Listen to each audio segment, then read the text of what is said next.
Dallas Jones is one of 4 Pearl Harbor survivors living at the Armed Forces Retirement Home in Washington, D.C.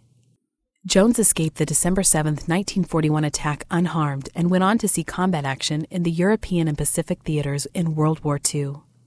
He was one of several war vets to share his stories with Electric Cooperative volunteers on August 6th. More than 60 co-op volunteers were in the nation's capital for the second of 3 NRECA Benefits Update Conferences, sponsored each year by the Insurance and Financial Services Department for Benefits Administrators. The conference began with a day of service at Abraham Lincoln's Cottage and Armed Forces Retirement Home. During the day of service, 8 squads of co-op volunteers prepped and primed stairs and floors, planted trees, scraped paint off railings, and more. Katie Millen didn't expect to find herself waxing and polishing a life-size bronze statue of Lincoln and his horse. Definitely on the bucket list, though, so I'm glad I could scratch that off. Adams Electric Co-op's Dawn Bodenberg prepped and primed a set of cast iron stairs at the cottage.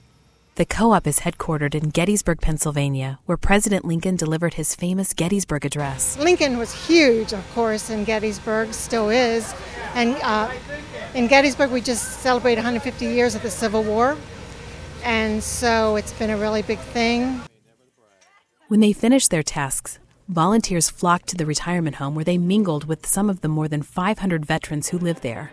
The stories of inspiration, the stories of pride, and the stories of hardship that they've had to make through, for me personally, have resonated with me wanting to be bigger than myself. The retirement home visit gave the World War II, Korea, and Vietnam vets a taste of healthy living. But another type of wellness, an inspired wellness, also emerged during the day. It came in the form of human connections, of one person reaching out and forming a bond with another, and left volunteers with the resolve to find ways to support war heroes back at home.